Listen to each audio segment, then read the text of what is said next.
पुरुष was one of the toughest performance for me as an actor. मतलब कर लिया उस वक्त, पर जब वो कर भी रही थी तब भी वो बहुत मुश्किल था. आपका एक शायद कोई प्ले है आशुतोष राणा सर के साथ, पुरुष नाम है, और वो उसके मैंने कुछ कुछ क्लिप्स देखे हैं और वो इतना डिस्टर्बिंग है. उसके बारे में बात करेंगे आप थोड़ा सा? Of course. कैसा अनुभव था, मतलब उस कैरेक्टर को निभाना जिसकी अनुभूति आपने जीवन में नहीं ली है पहले, और वो मेरे को लगता है ऐसी अनुभूति है जो शायद ही कोई लड़की अपने जीवन में कभी अनुभव करना चाहेगी. शायद ही कोई सेंसेबल मर्द ये चाहेगा कि ये किसी औरत के साथ हो. आपके साथ रेप वहां पे उसमें वो पूरा सीन होता है. उस सीन के प्रोसेस के बारे में बात कीजिए कि कैसे एक एक्टर उसको प्रोसेस करे जो वो कभी एक्सपीरियंस ही नहीं किया हो. आई एम नॉट श्योर मैंने कितना पॉलिटिकली. हाँ, बिल्कुल, you were absolutely right, and I think पुरुष was one of the toughest performance for me as an actor. मतलब कर लिया उस वक्त, पर जब वो कर भी रही थी तब भी वो बहुत मुश्किल था.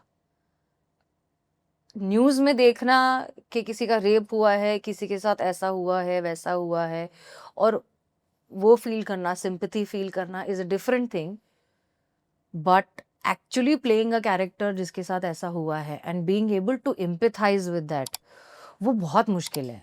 वो बहुत ही मुश्किल है.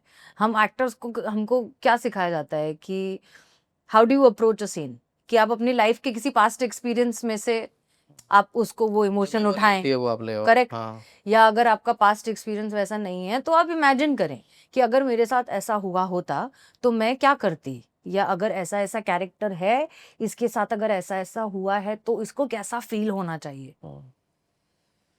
बाप रे, ये ऐसी ऐसी ये चीज कोई कैसे फील करे.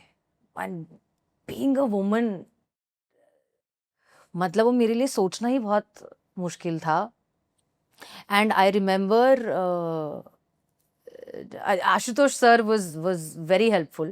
जब हमारे सब सारी चीज़ों को लेकर डिस्कशंस और वो सारी चीज़ें भी होती थी, तो यही था कि यार it's a very difficult play as it is, and playing this character is also very difficult. और जहाँ तक मेरे लिए वो सहना मुश्किल था, I'm sure as an actor उनके लिए वैसा करना भी बहुत मुश्किल है, क्योंकि वो निहायती शरीफ और निहायती अच्छे और एकदम ऐसे मस्त इंसान है वो. So I'm sure for him playing also this was very difficult, as intense as he is. तो बहुत सोचने के बाद भी जब नहीं हुआ, तो I think Ashutosh sir helped me out and they are like कि सुन, let's just see, let's just go with the flow, let it, because हम बहुत डिस्कस कर चुके हैं, हम बहुत समझ चुके हैं, हम बहुत इसकी गहराई में भी जा चुके हैं. पर ये ऐसी चीज है जिसको आप बहुत ज्यादा रिहर्स नहीं कर सकते, इसकी एक एक चीज आप रिहर्स नहीं कर सकते. Let's just do it as naturally as it comes. तो जितना भी हमने जो प्ले में देखा है वो सब नेचुरल उस वक्त वहीं ऑन द स्पॉट हुआ है. हमने उसकी कोई रिहर्सल नहीं की है, हमने उसका कुछ नहीं किया, और उस वक्त जो मेरे जो रिएक्शंस हैं या जो भी मैंने इमोट किया है वो भी 100% नेचुरल था.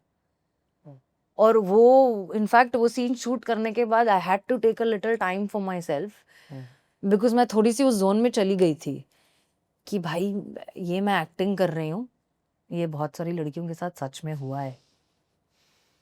यहाँ पे ये आशुतोष सर थे जो एक्टिंग कर रहे हैं, क्रू है who is probably thinking what I'm thinking,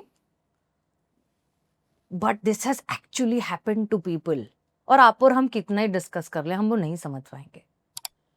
मैं एज एन एक्टर वो प्ले करके जब नहीं समझ पाई हूँ, तो फिर किसी और का तो सवाल ही नहीं उठता है. It's a very difficult. I think तब से लेकर मैं तब से शायद थोड़ी ज़्यादा सेंसिटिव हो भी गई हूँ उसके बाद से. Thank you for watching this full clip, और मैं आपसे वादा करता हूँ कि इसका फुल पॉडकास्ट भी देख के आपको काफी मजा आने वाला है. Link in the description.